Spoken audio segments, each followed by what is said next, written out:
Price lord. ದೇವರ ಅತಿ ಪರಿಶುದ್ಧ ನಾಮಕ್ಕೆ ಸ್ತೋತ್ರವಾಗಲಿ. ಮತ್ತೊಂದು ದಿನವನ್ನು ಕಾಣುವಂತೆ ದೇವರು ನಮಗೆ ಕೃಪೆ ಮಾಡಿದ್ದಕ್ಕಾಗಿ ದೇವರಿಗೆ ಸ್ತೋತ್ರ. ಆತನು ಮಾಡಿದ ಎಲ್ಲ ಉಪಕಾರಗಳಿಗಾಗಿ, ಎಲ್ಲ ಆಶೀರ್ವಾದಗಳಿಗಾಗಿ ದೇವರಿಗೆ ಸ್ತೋತ್ರವನ್ನು, ಮಹಿಮೆಯನ್ನು ಸಲ್ಲಿಸ್ತೇನೆ. ಇಂದಿನ ವೇದ ಅಧ್ಯಯನಕ್ಕಾಗಿ ಒಂದು ವಾಕ್ಯವನ್ನು ಓದಿಕೊಳ್ಳೋಣ. ಅಪೊಸ್ತಲನಾದ ಪೌಲನು ಥೆಸಲೋನಿಕದವರಿಗೆ ಬರೆದ 2ನೇ ಪತ್ರಿಕೆ 3ನೇ ಅಧ್ಯಾಯ 13ನೇ ವಾಕ್ಯ.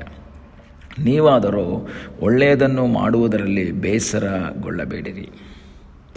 ಥೆಸಲೋನಿಕ ಪತ್ರಿಕೆಯಲ್ಲಿ ನಾವು ಓದುವಂತಹ ಸಮಯದಲ್ಲಿ ಅಪೊಸ್ತಲನಾದ ಪೌಲನು ಮೊದಲಾಗಿ ಬರೆದದ್ದು 1ನೇ ಥೆಸಲೋನಿಕ ಪತ್ರಿಕೆ. ನಂತರ ಇಮಿಡಿಯೇಟ್ ಆಗಿ ಇನ್ನೊಂದು ಪತ್ರಿಕೆಯನ್ನು ಬರೀತಾನೆ, 2ನೇ ಥೆಸಲೋನಿಕ ಪತ್ರಿಕೆ.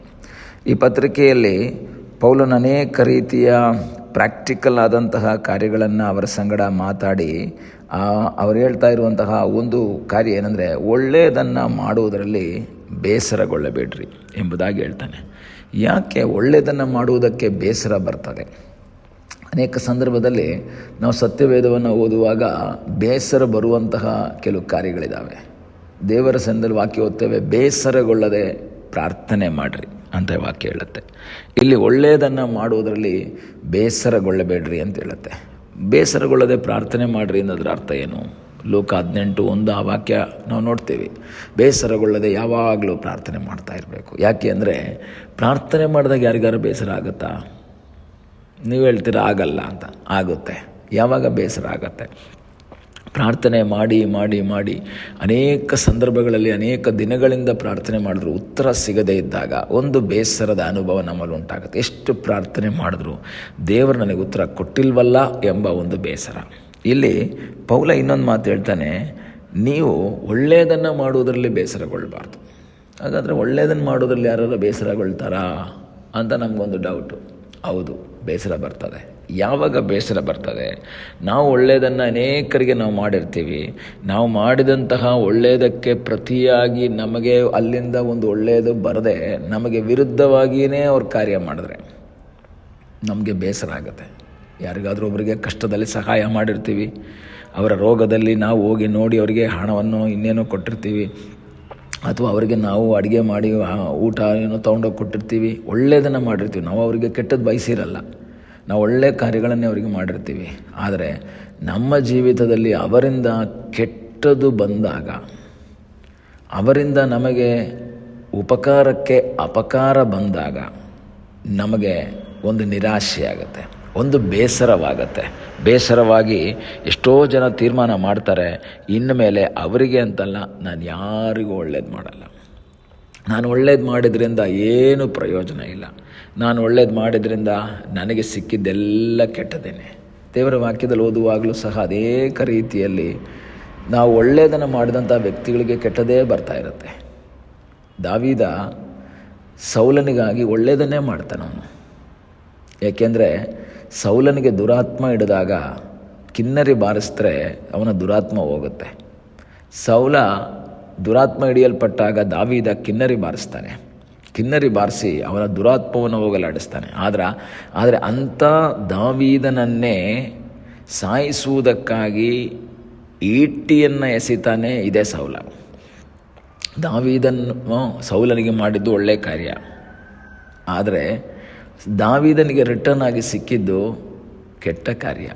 ಅವನನ್ನೇ ಕೊಲ್ಲುವಂತಹ ಪ್ರಯತ್ನಕ್ಕೆ ಹೋಗ್ತಾನೆ. ನಾವಾಗಿದ್ರೆ ಏನು ಮಾಡ್ತಿದ್ವಿ? ನೆಕ್ಸ್ಟ್ ಟೈಮ್ ಅವನಿಗೆ ದುರಾತ್ಮ ಹಿಡಿದಾಗ ಕಿನ್ನರಿ ಬಾರ್ಸೋಕ್ಕೆ ಅಂತ ತಗೊಂಡು ಕಿನ್ನರಿನೇ ಬಾರಿಸಲ್ಲ, ಹಂಗೆ ದುರಾತ್ಮ ಪೀಡಿತನಾಗ ಹಂಗೆ ಒದ್ದಾಡಿ ಅವನು ಸತ್ತೋಗ್ಲಿ ಅಂತ ತೀರ್ಮಾನ ಮಾಡಿ ಕಿನ್ನರಿನೇ ಬಾರಿಸಲ್ಲ. ಬಾರಿಸು ಅಂತ ಅವ್ನು ಹೇಳಿದ್ರು, ಎಲ್ಲರೂ ಹೇಳಿದ್ರು, ನಾನು ಬಾರಿಸಲ್ಲ, ಯಾಕೆ ಇವನೇ ಬಾರಿಸ್ಬೇಕಾದವನು, ಬಾರಿಸಲ್ಲ ಅಂತ ಹೇಳ್ತಿದ್ದ. ಆದರೆ ದಾವೀದ ನಿರಂತರವಾಗಿ ಬಾರಿಸ್ತಾ ಇದ್ದ. ನಂತರದ ದಿನಗಳಲ್ಲಿ ನಾವು ನೋಡ್ತೇವೆ, ಗುಹೆಯಲ್ಲಿ 2 ಸಾರಿ ದಾವೀದನಿಗೆ ಸೌಲನನ್ನು ಕೊಲ್ಲುವಂತಹ ಅವಕಾಶ ಸಿಗತ್ತೆ. ಆದರೆ ದಾವೀದ ಆವಾಗಲೂ ಒಳ್ಳೆಯದನ್ನೇ ಮಾಡ್ತಾನೆ. ಪ್ರಿಯ ದೇವರ ಮಕ್ಕಳೇ, ಒಳ್ಳೆಯದನ್ನು ಮಾಡೋದರಲ್ಲಿ ನಾವು ಬೇಸರಗೊಳ್ಳಬಾರ್ದು. ದಾವೀದ ಮಾಡಿದ್ದೆಲ್ಲ ಒಳ್ಳೆಯದೇ ಸೌಲನಿಗೆ, ಆದರೆ ದಾವೀದನ ಮಾಡಿದ್ದೆಲ್ಲ ಕೆಟ್ಟದೇ. ಆದರೆ ಒಳ್ಳೆಯದನ್ನು ಮಾಡಿದಂತಹ ವ್ಯಕ್ತಿಗಳು ಯಾರು, ಕೆಟ್ಟದ್ದನ್ನು ಮಾಡಿದವರು ಯಾರು, ಯಾರಿಗೆ ಯಾವ ತೀರ್ಪನ್ನು ಕೊಡಬೇಕು, ಯಾರಿಗೆ ಪ್ರತಿಫಲ ಕೊಡಬೇಕು, ಅದು ಡಿಸೈಡ್ ಮಾಡೋದು ನಾವು ಒಳ್ಳೆಯದನ್ನು ಮಾಡಿದಂಥ ವ್ಯಕ್ತಿಗಳಲ್ಲ, ಬದಲಾಗಿ ಪರಲೋಕದಲ್ಲಿರುವಂತಹ ಒಬ್ಬ ದೇವರು. ನೀವು ಒಳ್ಳೆಯದನ್ನು ಮಾಡಿದ್ದರಿಂದ ನಿಮಗೆ ಕೆಟ್ಟದ್ದೇ ಬಂದಿದ್ದರೂ ಸಹ ನಿರಾಶರಾಗದೆ ನಿರಂತರವಾಗಿ ಒಳ್ಳೆಯದನ್ನೇ ಮಾಡ್ತಾ ಇರ್ರಿ. ಒಂದಲ್ಲ ಒಂದು ದಿವಸ ಬರ್ತದೆ, ನೀವು ಮಾಡಿದ ಒಳ್ಳೆಯ ಕಾರ್ಯಗಳನ್ನು ನೋಡಿ ನಿಮಗೆ ಪ್ರತಿಫಲ ಕೊಡುವಂತಹ ಒಂದು ಪರಲೋಕ ಇದೆ. ಒಬ್ಬ ದೇವರಿದ್ದಾನೆ, ಆತನು ನಿನ್ನನ್ನು ಮರೆಯೋದಿಲ್ಲ. ದಾವೀದನನ್ನು ಈ ಎಲ್ಲ ಕಷ್ಟಗಳಿಂದ ಬಿಡಿಸಿ ಅವನನ್ನು ಸಿಂಹಾಸನದಲ್ಲಿ ಕೂರಿಸಿದಂತಹ ಒಬ್ಬ ದೇವರು ಇಂದಿಗೂ ಜೀವಂತವಾಗಿದ್ದರೆ ನೀನು ಮಾಡಿದಂತಹ ಒಳ್ಳೆಯ ಕಾರ್ಯಗಳಿಗೆ ತಕ್ಕ ಪ್ರತಿಫಲವನ್ನು ಕೊಡುವುದಕ್ಕೆ ಶಕ್ತನಾದ ಒಬ್ಬ ದೇವರಿದ್ದಾನೆ ಎಂಬುದಾಗಿ ತಿಳಿದು ಒಳ್ಳೆಯದನ್ನು ಮಾಡುವುದರಲ್ಲಿ ಬೇಸರಗೊಳ್ಳದಂತೆ ಒಳ್ಳೆಯ ಕಾರ್ಯಗಳನ್ನು ಮಾಡೋಣ. ಸುವಾರ್ತೆ ಸಾರೋದು ಒಳ್ಳೆಯ ಕಾರ್ಯ. ವಿರೋಧ ಮಾಡ್ತಾರೆ, ಆದರೂ ಸಹ ವಿರೋಧ ಮಾಡಿದ್ರು ಸುವಾರ್ತೆ ಸಾರೋದು ನಾವು ಸಾರ್ತಾನೆ ಇರ್ತೀವಲ್ವ. ಸುವಾರ್ತೆ ಅನೇಕರಿಗೆ ಸಾರ್ತಾನೆ ಇರ್ತೀವಿ. ನಾವು ಒಳ್ಳೆಯದನ್ನು ಮಾಡ್ತಾ ಇದ್ದೀವಿ. ನಾವು ಬೇಸರಗೊಳ್ಳೋದು ಬೇಡ. ನಾವು ನಿರಂತರವಾಗಿ ಮಾಡೋಣ.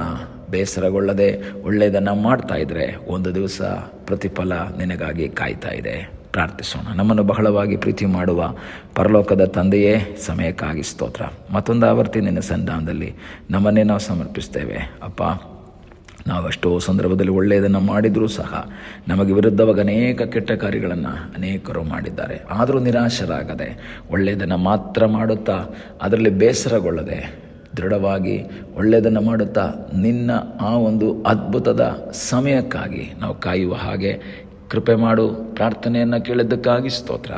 ಯೇಸುವಿನ ಮುದ್ದಾದ ಹೆಸರಿನಲ್ಲಿ ಬೇಡಿಕೊಳ್ಳುತ್ತೇವೆ ನಮ್ಮ ಪ್ರೀತಿಯ ತಂದೆಯೇ. ಆಮೇನ್. God bless you.